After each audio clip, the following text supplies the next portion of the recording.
Welcome to the Film Illiterates podcast, episode whatever. I don't know, I've lost track. It's been so long. No, Joe, it's a fresh year. It's a clean slate. Let's start again at number 1. Welcome to the annual episode of Film Illiterates podcast. We'll see you again next year after this is all done. Yes. I am Joe Mofo, and with me is Jailbait Nate. So, Joe, I should not drop the soap, right, this time? Just try to don't know, pull a moonlight. What does that even mean? What is next time we're on the beach together, please don't moonlight me again. Oh, I will make sure I moonlight you all the way. Oh my gosh, we're already off the rails. All right. Today, it's our Oscar episode. Yeah, we're doing this episode really just because back on Tuesday of this week, they announced the Oscars for 2018, which are just for the films for 2017. Joe, how does that work? I don't know. It's years progress. I mean, you think that would give a lot of confusion after maybe years of doing this? Like, you think, okay, are we honoring the films for 2018 or 2017? I don't know. Most people know how years work. I mean, you can't really hold the awards in the middle of the year because then, you'd be missing all the Oscar bait movies. So then in that case, Get Out would have won the Oscars this year. I mean, would win the Oscars this year, which it won't. Well, we don't know, but it can be interesting if in some way or another, the Oscars actually honored the movies that were coming out in 2018 before they were released. Like, they were saying, yes, we already know which movies are going to be the best movies of the year. And yeah, I don't know. That'd be kind of an interesting perspective. But I'm actually getting off the topic. Joe, why don't you tell us what we're going to talk about?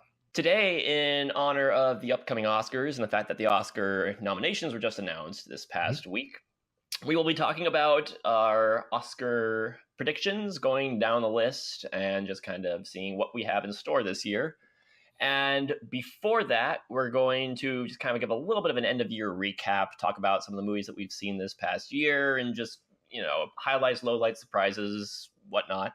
And of course, before we get into all that, we're going to start off with what we've watched recently. Mm-hmm. So, Nathan, you want to take us away? Sure. I mean, this beginning of this year, haven't said I watched too much stuff. As I think right now, I'm just trying to play catch up with all the movies that on this Oscar list I have not seen. But recently, I actually had the chance to watch the new Jumanji movie with Dwayne Johnson and Kevin Hart. Oh, I watched that too. Oh, sweet. So you would say it was a good movie? You liked it? Yeah, I thought it was fine. I mean, it didn't blow me away or anything, but it was decently entertaining. I mean, I had some problems with it. I mean, I think you get what you pay for. It's Dwayne Johnson and Kevin Hart and Jack Black in the jungle. That's what you get. Yeah, I think for me, the film didn't have great mileage, as in, I don't know, about halfway through, maybe 3/4 of the way through, I started feeling like I was done with the movie. I was just kind of like, all right, I got my enjoyment out of this. Now I'm done.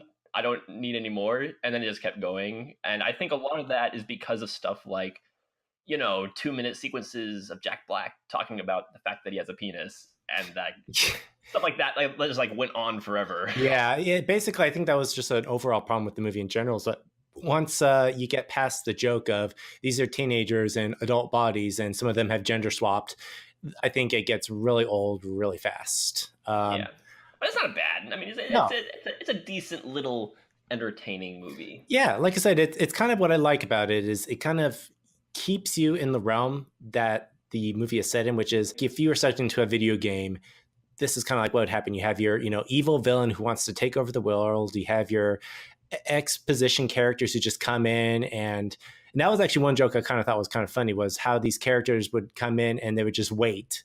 They would say one line and they would wait for the other characters to respond a certain way. and nothing would happen. Yeah. That was those were some of my favorite moments too.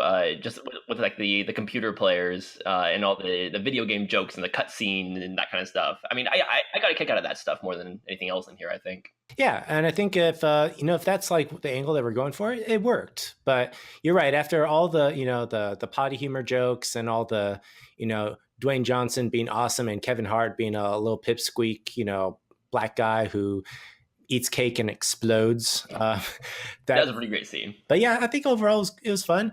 Although I will have to say, "Baby I Love Your Way" by Big Mountain is now my favorite kick-ass dance song, and I will be rocking to that and beating up every piece of furniture in my house as a result of it.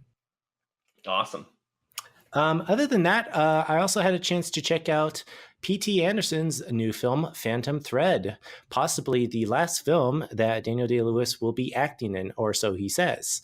I actually think that's just a big marketing publicity stunt, and that he is not done yet. I think he has more acting roles up his sleeve. I think he legitimately thinks he is, just as I think Steven Soderbergh legitimately thought he was retiring. But I think just like with Steven Soderbergh, in a couple of years, he'll be back. Yeah, I mean, unfortunately, here's the thing. They're creatives, and creatives never get tired. They always want to keep doing more. And even though they'll say, oh, yeah, age is getting to me, nah, they're going to be back in action, and they'll pull something wonderful again. But let me talk about Phantom Thread. This is probably an interesting film for P.T. Anderson because it's his first non-American based film. It's set mostly in England, and it is probably the driest and stalest P.T. Anderson movie I've seen yet to date. But that's not saying it's a boring movie. There's a lot going on, but it's not very action packed. I think in all P.T. Anderson's films, there's always that one scene that just comes out of left field, and you're like, wow, what just happened? Or they'll be very action driven and they'll have their moments of outbursts. This one doesn't have it, surprisingly. It's very tamed. It's very mellow, but there's still a lot going on. And I think it's kind of more just in the fact that he's focusing on this subject matter of a tailor, seamster, and his world and what he lives in, which is not necessarily very exciting. And so therefore, a lot of just the actions the characters have to choose are much more, they're smaller in scale, but they still deliver a big punch.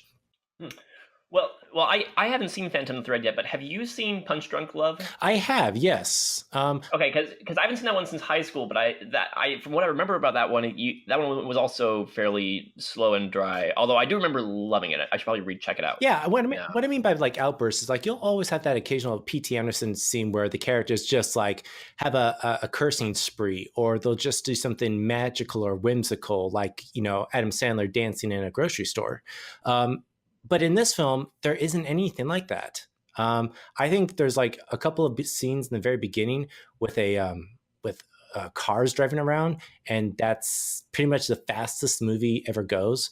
Although there is one scene in the middle of it that I thought was just done very well, and it's really kind of does like a 180 for the characters, and I kind of enjoyed that one the most. I don't want to spoil it for you, Joe, because I know you want to see this.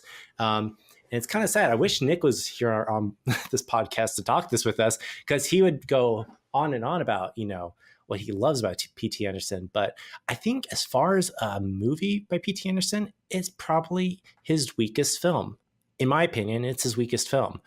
I think the message he's saying overall isn't the strongest, but it's not saying it's bad. So it's kind of just, it's like stale. In my opinion, it's very stale P.T. Anderson. Now, is there anything to the comparisons to Hitchcock's Rebecca? Oh, there's like basically references to all of Hitchcock's film, from Psycho, Vertigo, pretty much To Catch a Thief. Interesting. Yeah, and in a way, I'm not going to reveal what happens, but it's almost like he's paying homage to Hitchcock, but also deconstructing Hitchcock as well. There's something that happens with the character dynamic between Daniel Day-Lewis and this his muse model love interest, that it's kind of like you wouldn't expect this. You would never see this in a Hitchcock film. And the turn it makes, actually, I think is a very interesting one, but one kind of contemporary for its time. So I don't know. I mean, I can't see why it's gotten all the hype. I mean, maybe it's because it's P.T. Anderson, and maybe because Daniel Day-Lewis is it's his last acting role. Which, by the way, he's really good in this as well. He doesn't like overplay it. He underplays it, but to a very good strength. So I have to say, for anyone who's really into Oscar bait movies, check it out before Oscars happens. And who knows, we might have a fourth win for Daniel Day-Lewis this year at the Oscars. Yeah, well, it's absolutely on my list. It's not currently playing at a theater terribly close to me. It's about an hour drive away, but that's on my list to see. Mm-hmm. Okay, so that's all I've watched. Joe, what have you watched? I have watched. All right, so I'll go over a movie that came out last year that everybody saw but me, which is surprising because this film is kind of right up my alley, and that is Stephen King's It. I just watched that for the first time today, actually. Yes, and can you concur it is probably one of the best adaptations of Stephen King? I think that isn't an inaccurate statement. I mean, then again, how many great Stephen King adaptations have there been? I mean, well, no, wait. You also got The Shining up there, so it's up there. It's certainly up there. Yeah, I mean, there's Green Mile, there's Shawshank Redemption, there's Pet Sematary. Pet Sematary is awesome. Watch our video on it. Yes, this is promoting our episode of Pet Sematary. You already did that. I don't mind repeating it. I quite enjoyed it. Actually, I have no prior knowledge of the source material. Like I know it's about these kids and the clown, and I know in the miniseries he turns into a giant spider and whatever, all that stuff. I haven't actually seen the original miniseries, and I haven't read the book, so this is my first time experiencing the story from beginning to end. And what struck me most about this movie is that it was a lot grander in scope than I expected it to be. I mean, like the music has this kind of magical quality to it that you don't really hear in films a lot anymore. It's the set design is breathtaking. Oh. The film is just beautiful to look at.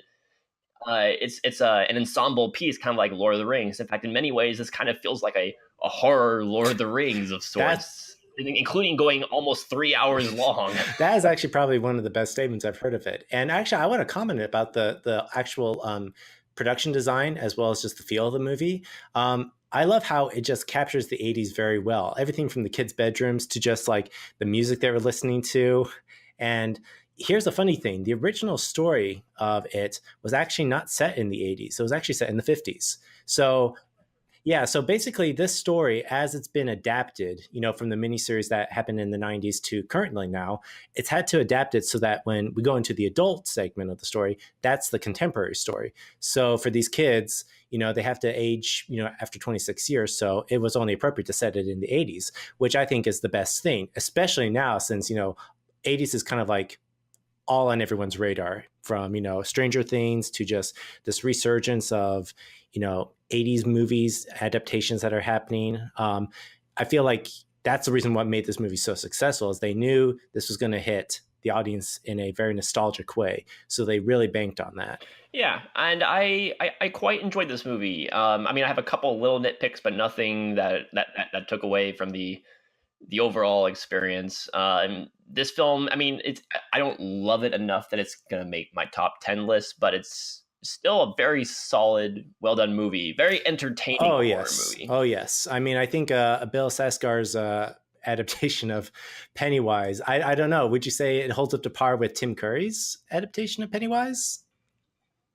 I'd say it's better from what I've seen of Tim Curry's, although again, I didn't grow up with the miniseries. I haven't seen the miniseries. I've just seen clips of Tim Curry's performance. I mean, honestly, in my opinion, I think Tim Curry made the original miniseries like memorable just because he was having so much fun with the role. Whereas Bill Skarsgård in this one, he's really going for just the terrifying aspect of it. And some people have actually said he overdoes it to the point where it's like, the whole reason why Pennywise was so terrifying of a clown monster is because he lures you in as a clown with, you being friendly and cute, but how many people have actually found clowns friendly and cute? Whereas Bill Skarsgård in this one, he's just terrifying from the very beginning. So But that doesn't say like he's a terrible Pennywise. In fact, there's just some great jump scares throughout the whole movie, in my opinion. Yeah. No, yeah, very well done movie. Second movie I will talk about is another film from 2017 called Psychopaths. This is from. Have you heard of this, by the way? I have not. So why don't you educate us all on what this movie is? So this is the only reason I saw this movie was because of its director. It's a young rising indie horror director named Mickey Keating, and I've seen most of his movies. I've missed his first two, but he's made movies called Pod, Darling, Carnage Park, and now Psychopaths. And I haven't liked any of his movies, and yet I still watch them. Here's the thing: he's one of those directors. I keep on hoping that he'll become like the next Ty West and kind of rise from mediocre indie movies into great indie movies, and then eventually into mainstream horror movies, because he obviously has the chops to do something really good, and he has a great eye for the camera, and he knows how to put together a film competently. But all of his films so far, Psychopaths included, have this kind of, I don't know, midnight film auteur kind of sense. It's like he makes cult films for film students. Oh, okay. I mean, And you already painted the picture really well for me. So I already kind of get an idea from now. And Psychopaths is a very well shot movie. But it's still it looks cheap, and I don't know if that's because of the way he lights it or the kind of camera he uses. It looks kind of like a cheap digital movie, although it still looks really nice. It's very well shot, very well set up.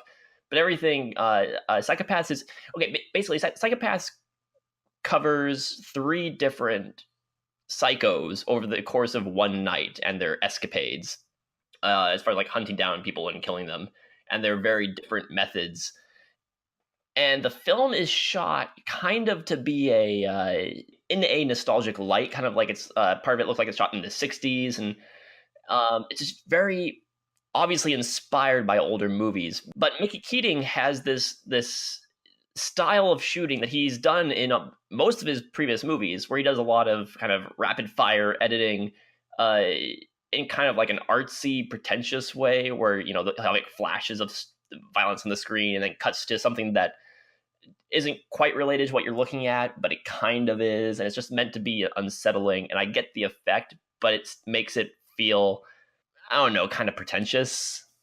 And this one, like his other ones, gave me hope that, well, if this guy is given some really good material, he could do something really memorable. And so I hope that one day he takes up a script that he didn't write and sees what he can do with someone else's material, because I think he has it in him to make a really great movie. And as it is, like, they're vaguely his films range so far from, I don't know, pretty bad but interesting to watch, to, okay, this one's kind of getting at something. I think the film of his that I've liked the most so far is a movie called Darling, which is kind of his take on Repulsion, sort of. It's like a woman going insane in a psychotic kind of a way movie. And that one is shot very artsy fartsy, but that one, out of all of his, I think has the most consistency as far as his style matches the themes, matches the story, and it makes a kind of a weird experience. Yeah, it almost kind of really seems like you kind of mentioned like he's kind of not like matured past this like film student kind of way of directing, lighting his stories.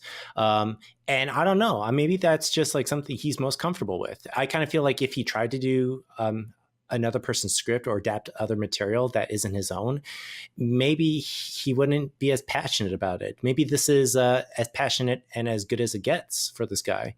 Which, yeah, and that's the thing, is that if Psychopaths was his first movie, I'd say like, oh man, this guy really has something. But this is his 5th or 6th movie. Yeah, you mentioned 4th or 5th, yeah, but yeah.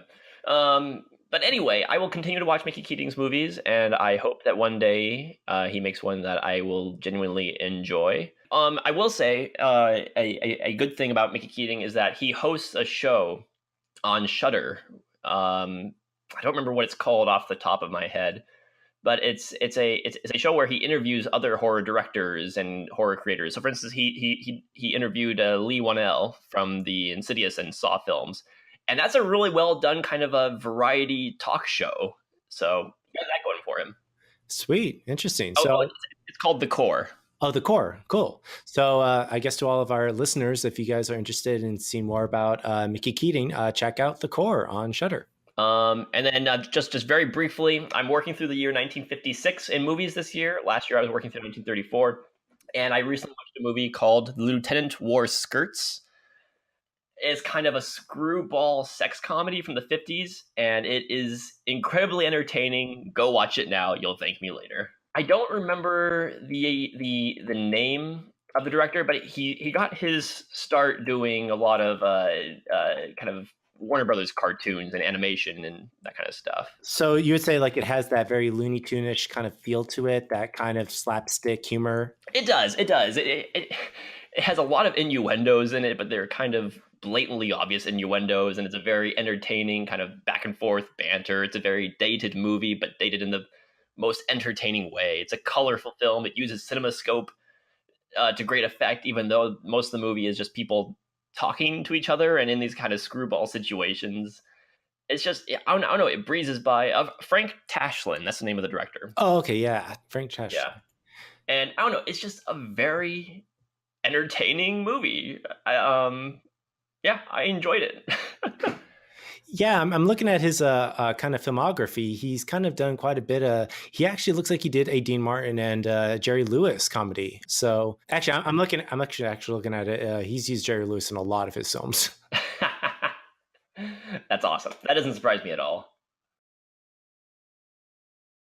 All right, so let's just move briefly into then for the second half of our podcast. We're gonna cover our end of year recap for 2017, and then we'll move into Oscar conversations. So, Nathan, any notables from the past year?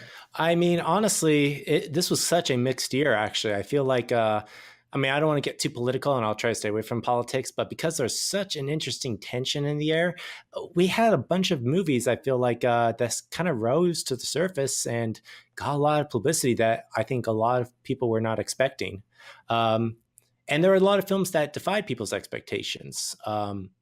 Honestly, I think one of the films I thought kind of was a huge cap on the year was the new Wonder Woman movie. Only because DC at this point had such a interesting run of just bad movies so far, from Suicide Squad to Dawn of Justice, and this was kind of like the movie that makes or breaks them. If this movie could not bring in the crowds or the audience, or even just save the DC fandom, there was no hope for this, DC universe that they're trying to go for. And honestly, Wonder Woman was, despite its flaws, was surprisingly good, from what I recall. And I think, if anything, I think now Gal Gadot is like the huge poster, actress for the whole DC universe at this point. I think she's kind of dethroned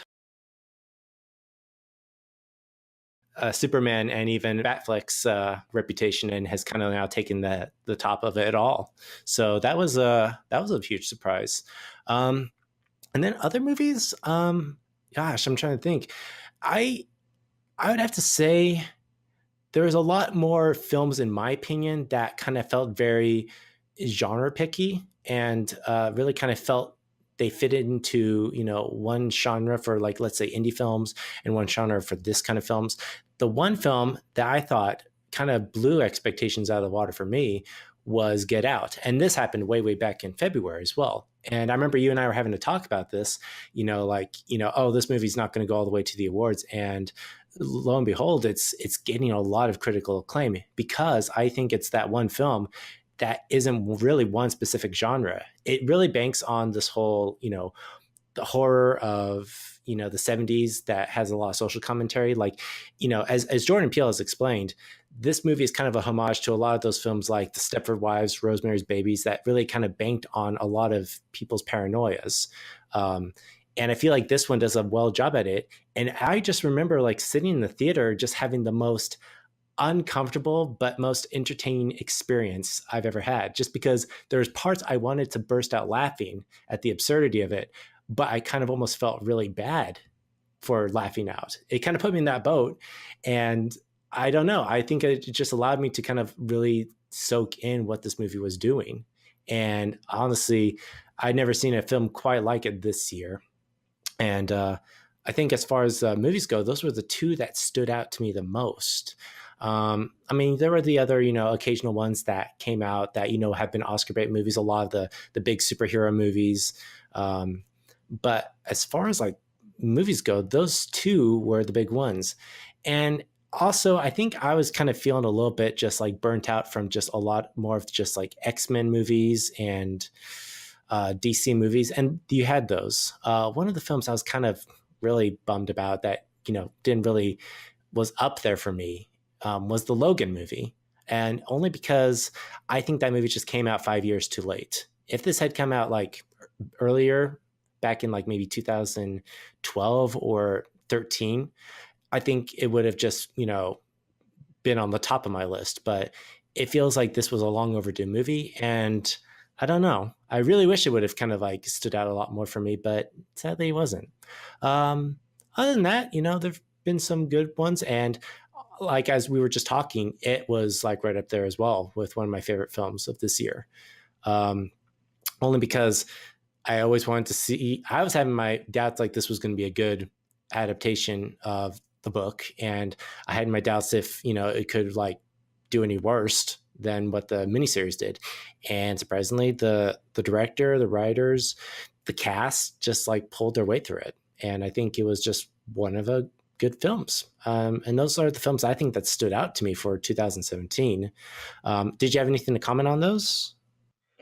Not particularly. The only thing about Get Out is that I really have no problems with that movie. For some reason, it hasn't really caught on to me the way it seems to have for everyone else. I mean, it's a great movie. I loved it. It's a lot of fun.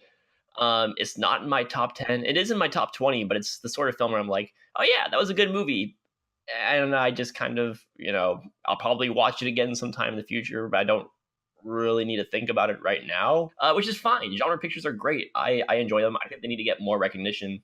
I think I would be happier if Get Out was getting all this attention for being a genre picture, as opposed to, I feel like a lot of people are saying like, oh, it's great despite being a genre picture, because it is socially relevant today. And I think that's why it's getting all this attention.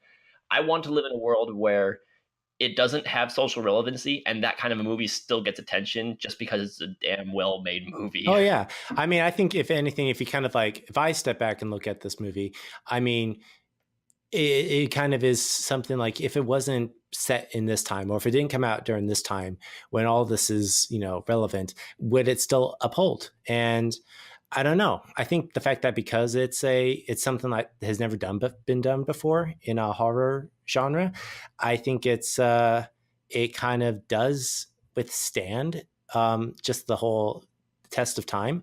But I don't know. We'll have to wait maybe 5 years from now and see if from the vault it's still in people's minds, or if people look back on it very fondly as they do this year. Yeah. Looking through my list of all the movies I've seen from 2017. So as of right now, I've seen 58 movies from 2017.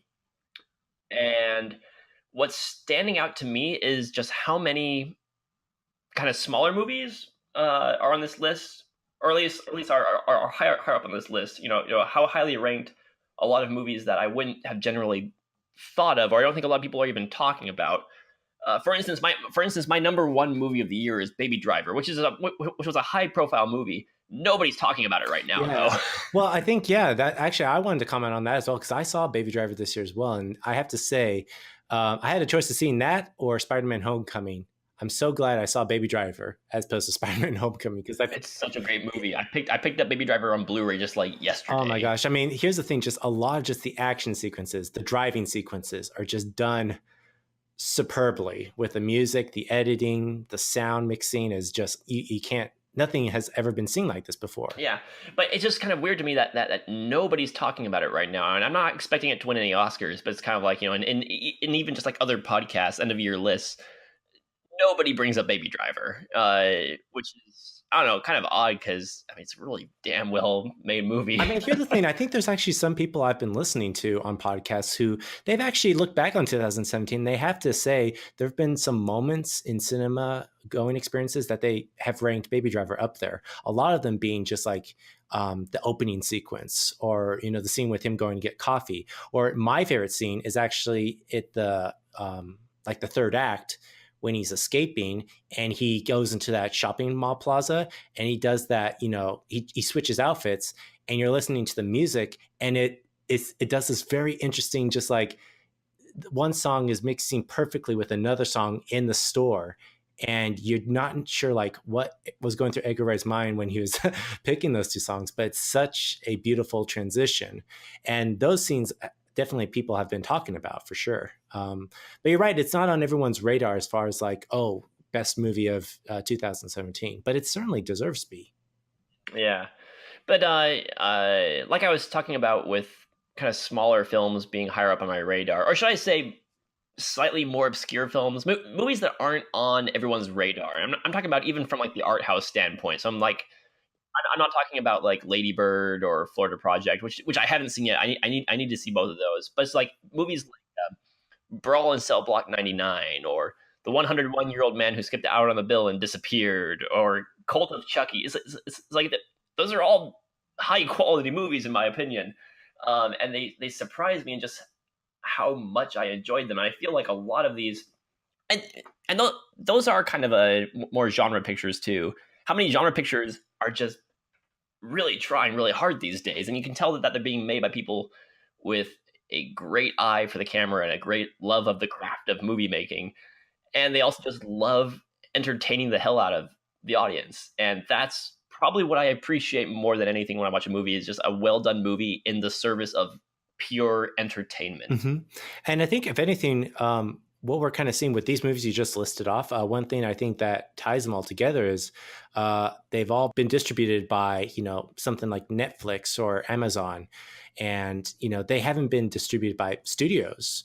And I think we're kind of noticing that now. I think the Netflix phenomenon has kind of caught up, where now we see a lot of these great genre pictures, really good entertaining films. They may not get a lot of emphasis or a lot of distribution from a big studio, but they'll find their niche through these other venues. And I think that's what's changing just the whole landscape in general. Yeah, and I think what's helping them is that with this online distribution, they're also getting a lot of freedom for these filmmakers to do whatever the heck they want. Yeah, there's like there's no regulations. There's no like saying you can't do this, or, oh, this is not relevant, you have to include this in it, like something a studio would do. Yeah, exactly. Cult of Chucky, for instance, it's just pure Don Mancini just doing whatever the hell he wants. He has somehow tied this entire series together of what, like 1, 2, 3, 4, 5, like 6 or 7 film. I think this is film number 7 in the Chucky franchise. But they all tie together. Like there's continuity between each of these movies, and this one references stuff from like all the other Child's Play movies. It's ridiculous, and the fact that a movie like this got the full A-OK to do whatever you want, and these great puppet effects behind it, and this heart behind it, is just really endearing to me. I'm glad that we're getting movies like this where the filmmakers can just go nuts. They have all this freedom and they don't know what to do with it. Or maybe in this case, he knows what he wanted to do with it. I mean, this is his baby project. It's like, 7 sequels, my gosh. And he's kind of like basically owned it and really kind of like spearheaded it. And I think that's the beautiful thing about stuff like Netflix and Amazon, is right now there is no restrictions. And I don't know, we'll have to see how this changes all things. And we'll get into this when we talk about the Oscars, but a big thing that really makes me happy is a lot of films that got distributed by Netflix or even from Amazon went all the way to getting nominated for like Best Picture, Mudbound being one of them. That wasn't distributed by a big studio, and yet it has now gone all the way of, getting recognition at the Oscars. I think that's kind of the coolest thing. Yeah. All right. 2 things before we move on to Oscars. First thing, worst movie of the year. Oh gosh. That's right, because I have not had a chance to do a worst list this year. Just off the top of your head, if someone had a gun pointing to your head said worst movie of the year right now, what would you say? I would have to say Ghost in the Shell. Ghost in the Shell. Okay, I haven't seen that one yet, actually, and I have very little interest in seeing it. Okay, so coming from someone who has been a big fan of the anime, the manga, and even just the movies that came out, what this movie was trying to do was too much for a 2 hour movie. And I felt like that was the problem with it is it was trying to do stuff that was good in the first anime movie and the series, and then it just kept botching it all up with the cast, with the acting and story choices, motivations.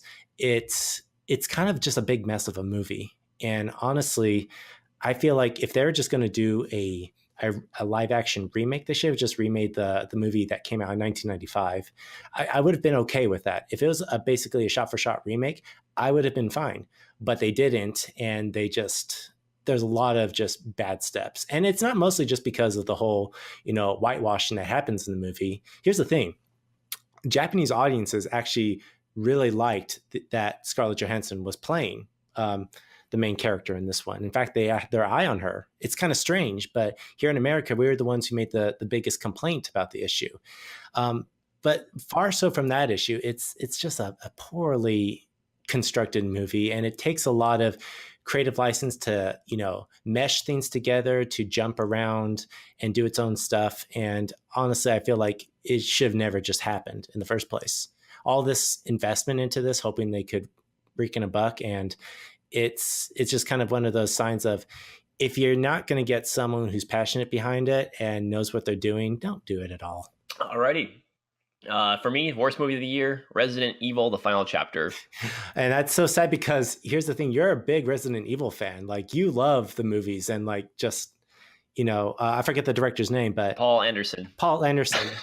I should have known that. Paul W.S. Anderson, I should say. So basically take out the T and put W.S. in there. So exactly. So yeah, I mean, although, how do we know that Paul Thomas Anderson and Paul W.S. Anderson aren't the same person? What if that's his doppelganger character? Like, he just basically he's like, okay, I'm tired of being pretentious art house Paul Thomas Anderson. I'm gonna go be radical Paul Anderson. So I would love that. However, I fear that is not the case. I do have a soft spot for the Resident Evil movies. I think the last one, which I forget the name of it, was it Retribution? I think. Who cares? They're all. I don't even give a shit. See, this is how you know that Joe loves these movies so much, when he doesn't give a shit. I love the last one, and I was excited for this one. It's gonna be the last one. It's tying everything together, and if there's one thing I can say about the previous Resident Evil movies, is that they're competently shot. This one is just like, he zoomed in the camera, did the whole shaky cam thing, close up shaky cam for everything in the movie, and then he did quick cutting. The film is headache inducing to look at. I don't care that the story is garbage. The story is garbage in all of them, but when you combine a garbage story with the fact that you can't focus on like literally focus on anything on the screen, and combine that with a terrible story, is just a nightmare of a viewing experience. I wanted to walk out of the theater just because my eyes couldn't take it anymore. So I was very disappointed in this one, because it had a lot of goofy plot stuff that I would have loved if I could have seen the movie. But I couldn't see the movie. I know. So, and I feel like that's kind of like just one of those, bad things where it's like, and I'm actually looking at the editor who is behind it. Doobie White. I have a feeling this is Paul Anderson's pseudonym that he goes by, and this is just, I'm pretty sure he is trying to wash his hands from this mistake now. I'm very sad. I'm a sad Joe because of that movie. All right. Now, last question, real quick. Mm-hmm.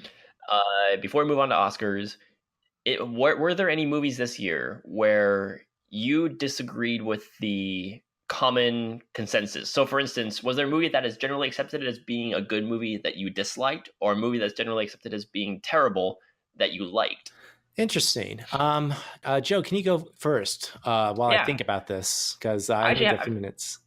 I actually have a couple. I'll just go over them quickly. I'm not a big fan of Raw. I didn't see as much in that as a lot of other people did. I know it's on a lot of people's, top 10 lists. Did you actually see it? I actually saw it. Oh, I okay. watched it. Yeah. Yeah, I could not Um, stomach it actually. Just from the trailer itself, I was like, "Gosh, this is just going to make me puke." I can say don't worry about that. The it's for me at least. Okay, maybe I'm just desensitized, but the movie wasn't the nausea-inducing horror experience everyone says it is. It's like one little kind of gross thing happens at like halfway through the movie, and the rest of the movie is extraordinarily tame, even by comparison to that, and that wasn't that bad.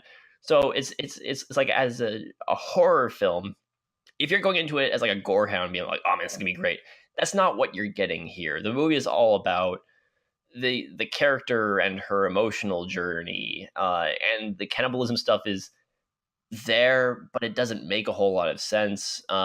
You can draw a through line through it, but for me, it's just kind of like there is no logical progression from her starting off the movie as a vegan, and you're supposed to accept that she's slowly turning into a cannibal because it's like suddenly she's craving raw meat and no explanations given. At the end, they're given an explanation and kind of like they tell you more and more about it as it goes on, but it's like logically following the movie, it's just kind of like, oh, I guess we're doing this now. And so all you have to cling on to is just the themes, and the themes didn't really interest me. Yeah, I'm actually kind of noticing actually that there were some interesting horror films that were coming out that were banking on the paranoias of certain groups, like with for something like Get Out, that banks on the paranoia of just like a lot of African Americans here, who are afraid of being taken over by the white community again. Whereas with Raw, I think it's just every vegan's worst nightmare of becoming a meat lover. Yeah, I guess if you're a vegan, this movie will terrify you. If you're any other rational human being, you'll probably just be kind of bored by the movie. I think you should check it out. I think you'll be fine with it. Interesting. Okay, so I had some time to think about it. One of the films I guess I just everyone kind of liked, and I didn't really have any strong or negative opinions about it whatsoever, was the Justice League movie. And maybe it's because I don't know. I think there's just something about Zack Snyder's, use of CGI and just, red lights coming from the sky and destroying the world that it just does not flow with me.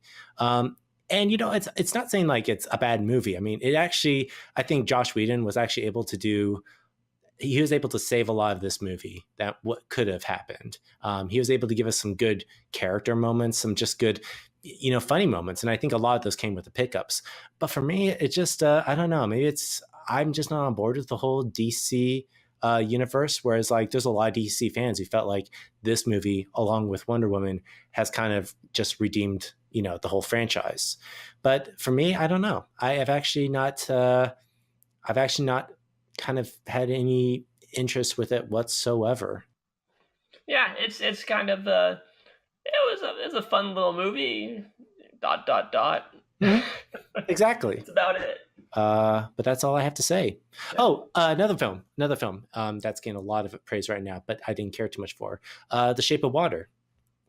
Oh, I am with you there, actually. Yeah, so I mean, we'll go into this film with our Oscar talk, but this was another film I saw, and visually, it was really good. The character design that Doug Jones has with the amphibian man is fantastic. Story-wise, I kind of felt it couldn't make up its mind. I didn't feel like it knew what it wanted to be or what it was doing. And maybe, I don't know.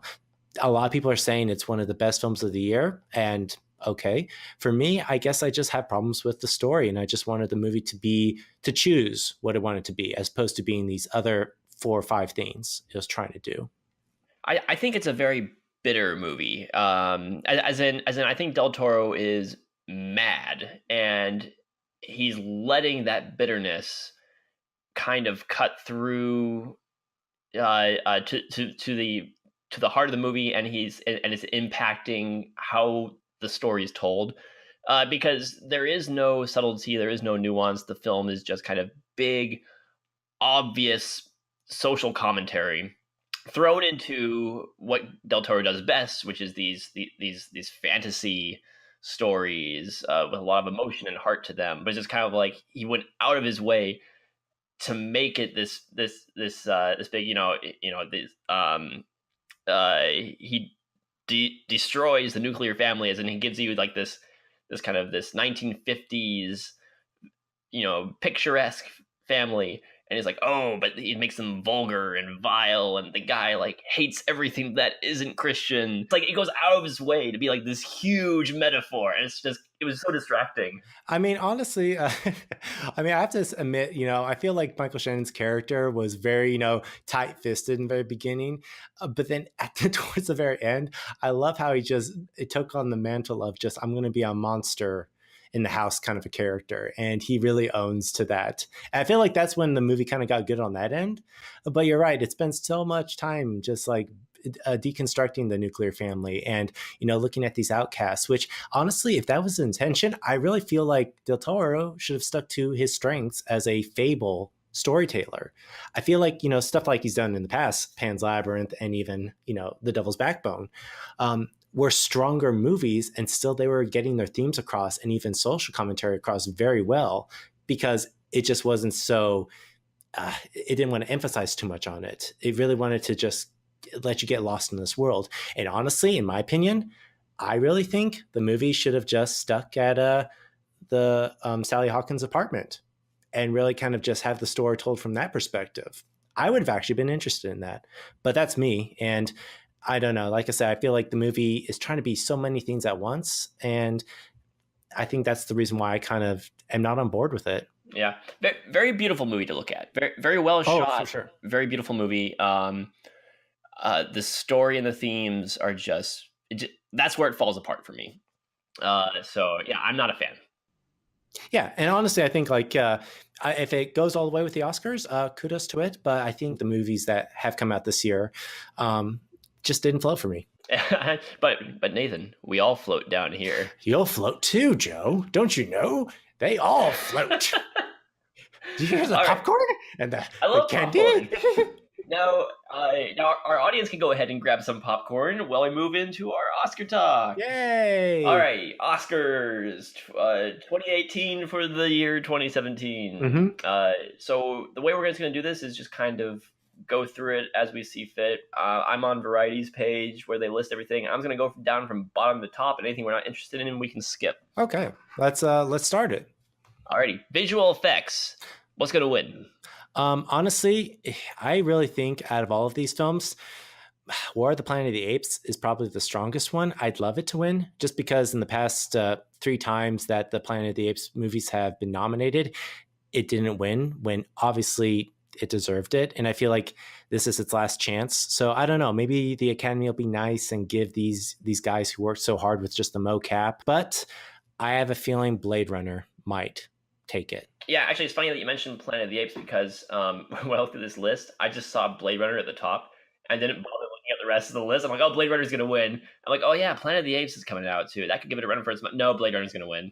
I mean, honestly, I love the visuals in Blade Runner. The CGI and the effects that Blade Runner does is like phenomenal, but I feel like the guys who have been behind the Planet of the Apes movies deserve their award by now. And I don't know. That's my hope, but it's probably going to be Blade Runner. Yeah, we'll see. I think Planet of the Apes has a slim chance, but I agree with you. I think Blade Runner is going to take it away. Costume design, I just want to touch on this really quickly. Not having seen Phantom Thread, I predict that will win because just of the subject matter. Mm-hmm. Yeah, I mean, it would be like the most obvious choice.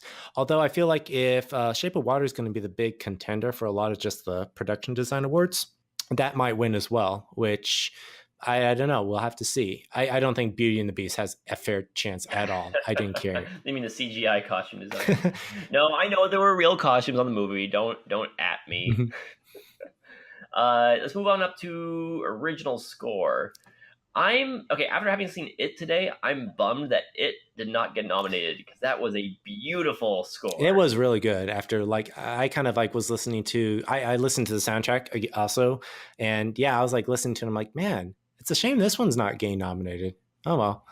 It's almost like a Steven Spielberg movie, kind of like a classic 80s Steven Spielberg. Exactly. Kind of no, with the strings and just the tense music when something scary is about to happen. It's so 80s nostalgic. What do you think's going to win though out of these films up here? We got Dunkirk, Phantom Thread, Shape of Water, Star Wars, and 3 Billboards. Okay, so after seeing Phantom Thread this week, I have to admit Johnny Greenwood's score for that is beautiful. I mean, you kind of forget this is this guy who's been doing most of P.T. Anderson's movies ever since There Will Be Blood, and his style of music is just very.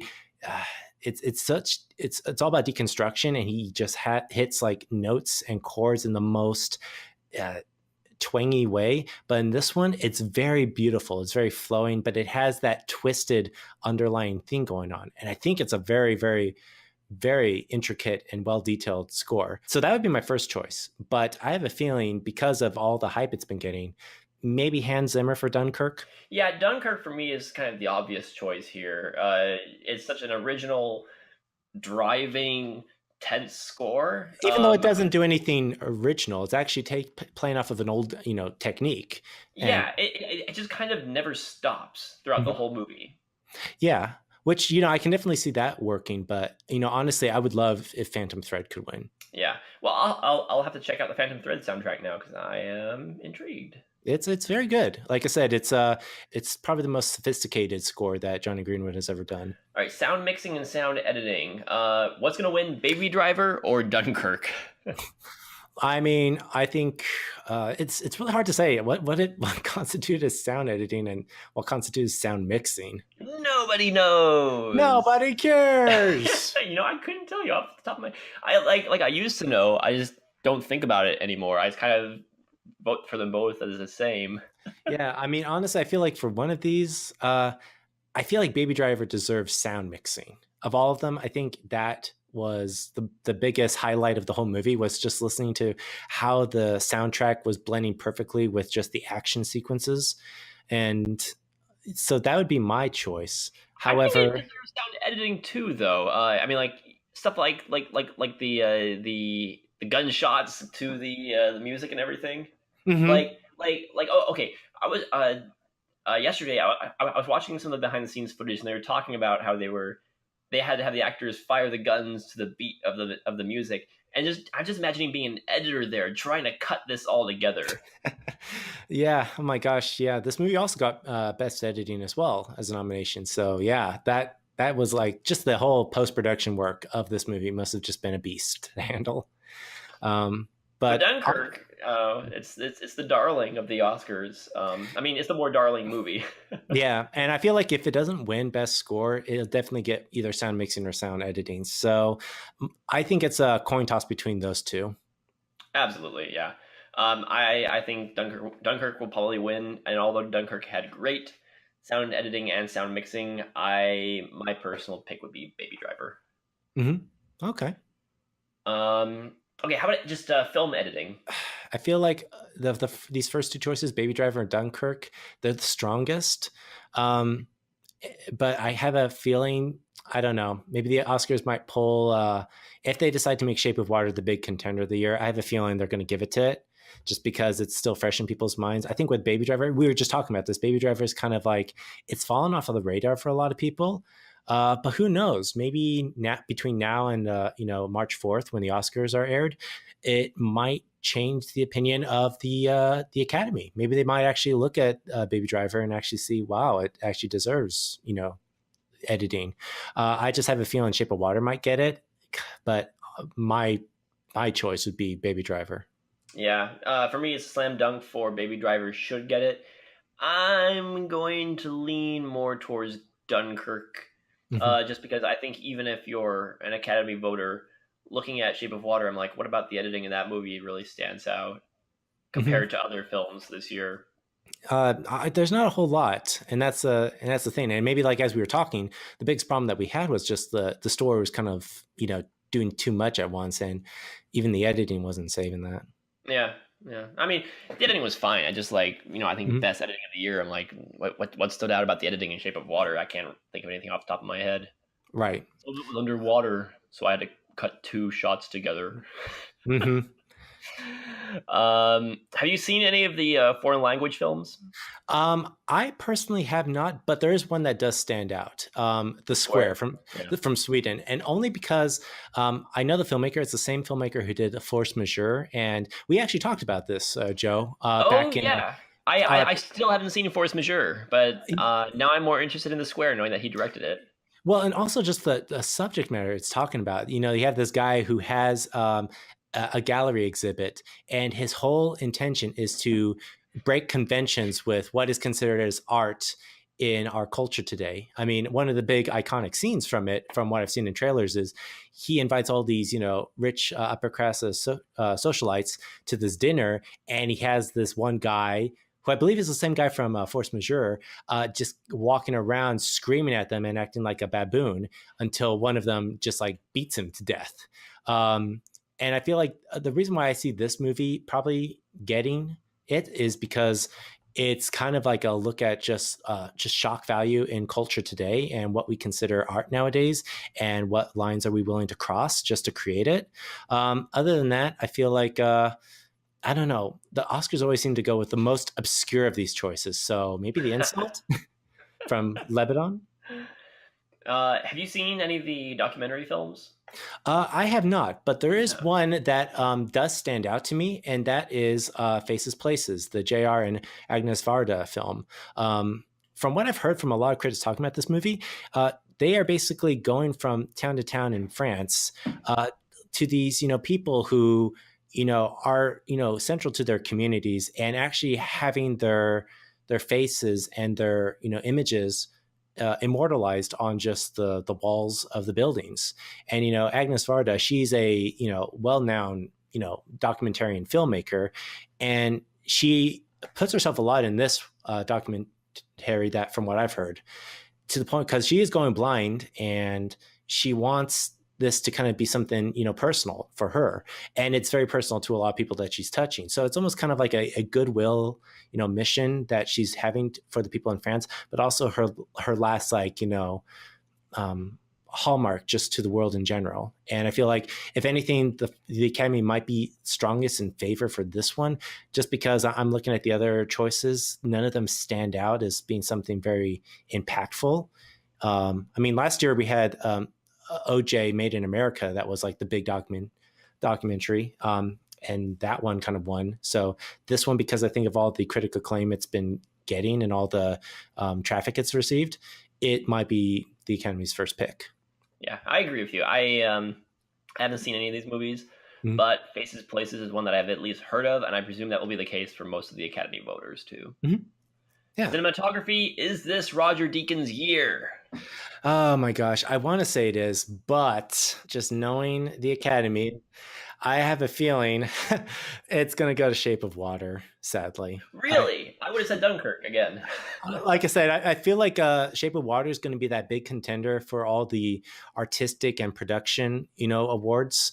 And I really, really, I just want Dakins to just finally get what's been overdue for him for almost 20 years at this point. And I don't know. I mean, here's the thing. I will not deny, I think Blade Runner has the strongest cinematography of all these choices. But I just have a bad feeling the Academy's going to just pull another Moonlight and give it to the Shape of Water. But my hopes, I'm going to try and be optimistic, Joe. I'm going to try and say this is Roger Deakins' year. It is going to go to him. So my money's on Blade Runner 2049, despite his odds. I am going to be much more optimistic, and I'm going to say Blade Runner 2049 will absolutely win the Best Cinematography Award.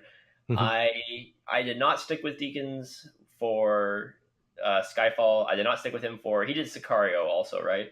He did, yes. And he did Prisoners. That was like one of his last ones. And I said he would not win any of those. I'm telling you right now, he will win this year. I mean, he kind of deserves it. I mean, you look at the cinematography in Blade Runner, and it's almost like he's pleading with the Academy, like, just like, please give me an Oscar. I'm doing everything in the book. I think the reason he's going to win, though, is because it's Blade Runner, not necessarily because it's Roger Deakins. I think that's kind of the icing on the cake. Academy voters will say, "Oh, Blade Runner! Blade Runner this year is like the like Life of Pi when it came out. It's been that movie where they're like, oh, that big beautiful movie. Yes, best cinematography. You're right here." Well, actually, you think that, but I don't know. It feels like kind of like Baby Driver. This movie's kind of fallen off of the radar for a lot of people as well. And honestly, from even though like you and I went and saw it, this movie didn't do so well at the box office. In fact, I don't think a lot of people saw it. This was like the one movie I think people were actually getting up and leaving during the movie, mostly because it's a really long movie. It's what, 3 hours long Yeah, almost, it's like almost 3 hours long. and it's at the same kind of pace as the first Blade Runner, which is kind of a crawl when you think about it. So I don't know. Like I said, I have hope that maybe the Academy will be nice to Dakins this time. I just have a feeling they're gonna moonlight him in one way or another. Best original screenplay. I am keeping my fingers crossed for Martin McDonough. Yeah, you said it Hopefully. right. Oh, for Three Billboards? Yeah. Yeah. I mean, I'd love that as well. And honestly, of all these choices, gosh, I don't know. Here's the thing. Directors this year is kind of a big shocker for me, just because there are two I was not expecting actually to get Best Director nominations. Best Screenplay definitely was, but now that they have nominees for Best Director, I just don't know. It could be, we could have double wins. We could have one goes to the other. I mean, Jordan Peele and Greta Gerwig are the two underdogs in this category. I feel like Jordan Peele has really done a really good script with Get Out. I mean, the writing of it, I think, is the smartest one. And Lady Bird, Greta Gerwig's sense of humor and her, the intimacy of her storytelling does come through in the script. The one I kind of feel sad that is not going to win is The Big Sick, and only because that movie is the writing of it is so original and so funny. But compared to, I think, Lady Bird, I don't know. I think I'm going to actually say this time around, I think my money's going to be on Jordan Peele for Get Out. I think he has a chance of winning Best Original Screenplay. Yeah. Yeah, I don't know. This is a big question mark for me. I want to say Three Billboards, but McDonough doesn't have a great track record. I thought he should have been nominated for Seven Psychopaths, and he obviously wasn't there. So now that he's actually is nominated, I'm kind of doubting he'll have an actual chance. But I wish he would, because that movie is so brilliantly written.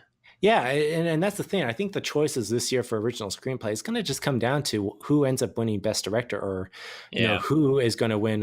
Who's going to be probably the best contender at the awards, which could be any of these three. I don't know. Get Out actually might be a Best Picture contender. Who knows? Yeah, and then we come to the Disaster Artist nomination. The only award that the Disaster Artist is nominated for, despite its response or its recognition at the Golden Globes, which was kind of interesting. Yeah. So everyone's surprised that Logan was nominated, and I guess I'm surprised too. I was happily surprised. I mean, honestly, I will say this for Logan: it's by far a better story and script than it is as far as like a strong like X-Men universe movie. I mean, that's the one thing that a lot of people have had issues with is like the action in this one hasn't been up to par with some of the other Wolverine movies that we've seen. But honestly, I think that's what makes it a better movie in a way, is the writing is actually been taken care of a lot better in this one. Although of all these choices, I'm going to actually have to say the Academy is going to go for Call Me by Your Name. I wouldn't be surprised at all. Yeah, only because just how it's still fresh in a lot of people's minds. It's James Ivory, who's been he's a veteran at the Oscars with all of his period classic romances, and this one's kind of up there as well. And from what I've heard, it's I think it's this one has it in the can. All right, which will win Best Animated Feature, The Breadwinner or Coco? Well, honestly, or The Boss Baby. The Boss. Well, I'm going to say Boss Baby. I think now that Weinstein's out of the picture, I think Alec Baldwin is now going to basically be pulling the strings behind the Oscars this time. He's worked his way up to that, so maybe The Boss Baby. No, I'm just kidding. It's going to be Coco. I mean, it's I've saw it and it was good. But let's face it, Pixar and Disney always wins this one. Yeah, I'm going to give a slight edge to Breadwinner this year, because I think more people are talking about that one this year. I think it's on more people's radars because of, I almost said Shape of Water. I meant Song of the Sea. But for me, I'm kind of 50-50 here. I think The Breadwinner certainly has a chance this year, whereas most years that a Pixar film comes out, I don't think it has a chance. But I mean, And here's the thing: I would love the breadwinner to win, just because from what I've seen of Cartoon Saloon's like animation style, it's really gorgeous in this one, and also just because of the social commentary it's making about the Middle East in it is kind of very relevant still today, and it gives it a good chance. But I just have a feeling if the Academy goes with the breadwinner, there's going to be a lot of people upset about Coco not winning, only because Coco's like the first like Disney Pixar movie that focuses on just the Hispanic culture. And I don't know. I feel like trading one for the other is going to be a huge upset. So I feel like Coco's like the lesser of two losses. So yeah, that's why I say. alrighty, fair enough. Um, Best director. I think this year, best director and best film will most likely be attached. If there is any upset, I think it would be Jordan Peele getting nominated or winning best director, Mm-hmm. and some other film winning best picture. But Yeah. yeah, I don't know. I'm looking at this. Yeah, I mean, this is a tough one because I feel like this year, any of these contenders, Shape of Water, Lady Bird, Get Out, I think for this year, it's like there's a good chance that whoever wins Best Director is going to be tied with Best Picture. And honestly, I guess it comes down to what the Oscar wants to do this year. It doesn't want to favor, the indie comedy about, a coming of age story for a teenage girl trying to find her place in the world. Doesn't want to actually honor, a fantasy social commentary film like The Shape of Water, or doesn't want to actually do something original and surprising and give Jordan Peele, a first time nominee and a first time win for his, groundbreaking horror, satire. It's a hard pick. Yeah, I don't know. I think the reason I might give a slight edge to Jordan Peele for Best Director is because of the social commentary aspect and the fact that he seemed to have struck a nerve with a lot of people.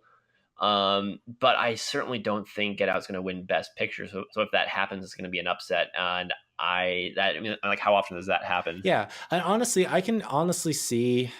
I don't know. I feel like Del Toro already won it at the Golden Globes.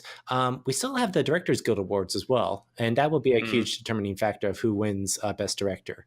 And that's he true. might win it just because it's kind of like he's up there now with Alfonso Cuarón, Alejandro Inarritu, and he's the last of the trio. So all of them have their Best Director Oscars now. So it might complete the circle. I'd love Jordan Peele to win, but if you want me to be straight up honest, it's either Gerwig or Del Toro. Okay. Lumping all the actors and actresses together, anything stand out for you? Or should I say actually two things that stand out to me actually quickly here is in supporting actor. Two actors from Three Billboards were nominated, um, which is interesting. I'm actually a little bit surprised that Woody Harrelson was nominated. Not that he was bad. I mean, he was great in the movie. Uh, he's certainly not the most memorable thing about that movie. At the same time, Woody Harrelson's been doing a lot of like films this past year. Like I think he was like in 4 films this year, and usually in that kind of a case, they'll push a strong campaign of like just nominate him for one of the movies. So I feel like this is just, and this is the case for a lot of supporting actors. It happened with John C. Reilly back in 2002. He was able to secure an Oscar nomination for Chicago, and it was only because he was like in 3 or 4 of the Oscar contender films of that year. So, Yeah. but I feel like I don't know. I mean, This is kind of a wild card here. Oh, well, not a wild card, but as in like it's a little unpredictable because I could see either Sam Rockwell, Christopher Plummer, or Willem Dafoe. yeah. I mean, I This think one. I think the biggest surprise would be Willem Dafoe, only because I saw the Fuller Project, and I have to admit, Willem Dafoe did capture that movie. Like he, of all the actors in that film, he was the only like A-list actor, an actual like Hollywood actor that was cast for the film. But he doesn't try to outshine anyone. He plays to everyone's strengths, and yet he creates this very memorable and very endearing character, despite like just the world it's living in. And I don't know. I think that takes a lot of talent for an actor to do that. But I feel also, Sam Rockwell, he's been sweeping a lot of just critics for just his portrayal in Three Billboards. So who knows? Yeah, I'm. Yeah, I think it's gonna come down to between Sam Rockwell and Christopher Plummer, but If you asked me a month ago, I would have said Christopher Plummer. If you asked me now, I'd say Sam Rockwell, but it could go either way in the next month. All right. Other than Best Supporting Actor, is there anything else in the actors or actresses category that stands out, or any predictions? Actually, I'm going to say this. Two actors I was actually surprised that made it all the way to getting nominated for Best Actor was Daniel Kaluuya for Get Out. I was actually surprised he was able to make it to the Golden Globes, and he even now has an Oscar nomination under his belt. I think that's really surprising. And also Timothée Chalamet for Call Me by Your Name. I mean, a lot of people have been talking about his performance in Call Me by Your Name as being, something really fresh and original. But I don't know. I always felt like he'd get snubbed by, a much more A-list actor. But those were the two surprises I felt for all these actors. Everyone else, I kind of knew they would get nominated, but those were the two shockers. And I'm not saying I'm very surprised, defeated in a way, but surprised in a glad way because, yeah, they both deserve it. Yeah. I'm happy for Daniel Kaluuya. I'm just picturing being in his shoes. He probably thought, oh, I'm gonna be in this great little horror comedy movie, and all of a sudden you got an Oscar nomination under your belt. So I mean, good for him there. I mean, I think it all comes down to that one scene in the movie, the sunken place scene. It's timeless, and I think it's the one scene throughout the whole movie that just showed his strengths as an actor. Because I remember just watching that scene and just being drawn into oh my gosh, this guy's pulling off a performance of the year. So I definitely feel like it's that scene. Yeah. And I've yet to see Call Me by Your Name, but I'm pretty sure over this weekend I'll check it out and see if Timothée Chalamet has that moment. A lot of people have said he's had those moments, but I'll have to check it out and make my judgment of that. All right, Saoirse Ronan or Frances McDormand? I think Lady Bird. I think we've never, the Academy's never really recognized a coming of age teenager role at all for winning Best Actress. It's had a few chances in the past with Juno, and I was thinking The Edge of 17, but that didn't get nominated. But this is a role, and it's a type of character that it has been kind of hallmark in a lot of just genre pictures, especially indie pictures.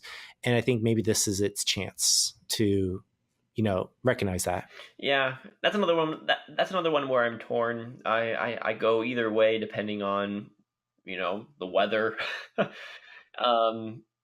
Right now, if a gun to my head, I'd probably say Saoirse Ronan, but it could be Frances McDormand tomorrow. Mm-hmm. But we actually kind of skipped over supporting actress, and honestly, if Laurie Metcalf from Lady Bird ends up winning, then I definitely can see Frances McDormand winning it for Three Billboards. I just feel like Lady Bird deserves a win for one of the actress categories.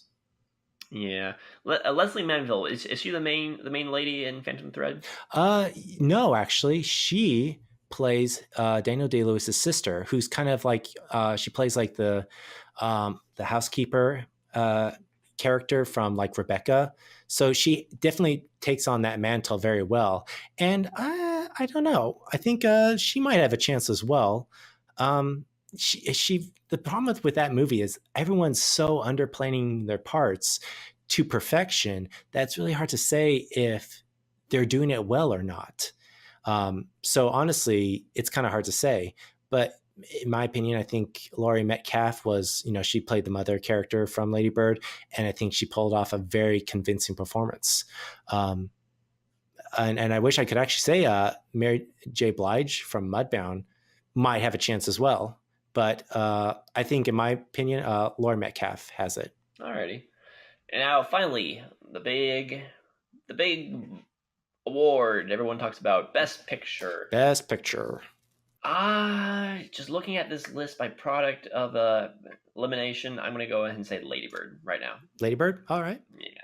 And that could change by the time that the Oscars actually come, but I don't know. I don't see Three Billboards having a real chance, and the only other one up there would be Shape of Water, and I don't see that one winning either. Yeah, I honestly think there might be another surprise this year, and I think The Post is going to win. Because the Academy is being hosted by CNN, and everybody wants to know how CNN is great at taking down just government, corruption, and The Post is just a perfect I'm contender for sorry. that. I'm sorry. Three Billboards. There has been a mistake. The Darkest Hour won. Oh yeah, by the way, Gary Oldman definitely for Darkest Hour for his portrayal of Winston Churchill. I mean, he's going to win it regardless. But yeah, in my opinion, to be frankly honest, I see either Lady Bird or Shape of Water. Those are the two biggest contenders. Honestly, Get Out might surprise everybody, but that's kind of like one of those other big surprises. Like, oh, that's a shocker, kind of like Crash won in 2006. How's that possible? So I see that happening, but my money's, I think, on Lady Bird or Shape of Water. Alrighty. Well, we'll see coming up. When are the Oscars this year? You will tune in on March 4th to ABC to watch Jimmy Kimmel as he hosts another disastrous Oscar ceremony. He wasn't that bad. He probably wasn't. I just haven't watched the Oscars in the past 3 years just because of just terrible. I'm trying to remember. The last one I saw was the one in 2015 when oh my gosh, I'm blanking on his name. Neil Patrick Harris. When Neil Patrick Harris did that. That was just probably one of the worst shows I've ever seen. I mean, when you have to basically build a sketch around him walking out on stage in his tidy whities, I think you're kind of hitting an all-time low. Well, it certainly can't be as bad as James Franco and Anne Hathaway. What are we talking about? I loved how James Franco was just completely trolling the whole time and just making Anne Hathaway work for her money. I mean, she's not necessarily hosting material, and he knew that, and he just was just willing to be there and make fun of just the whole hypocrisy of it all. So, oh my gosh. Anyway, that wraps us up. What are your Oscar predictions, everyone? Tell us in the comments. And that's it. We don't care. I will not read those comments. I mean, I might, because I might change my opinion. Who knows? Phantom Thread actually might win Best Picture all the way. That'll be the biggest surprise. Phantom Thread for Best Editing. And Best Actor. Best Everything. Best Director. Best Everything. Yeah, it's just going to sweep them all. Anyway, everyone, enjoy your weekend or weekday whenever you happen to be listening to this, and keep it easy.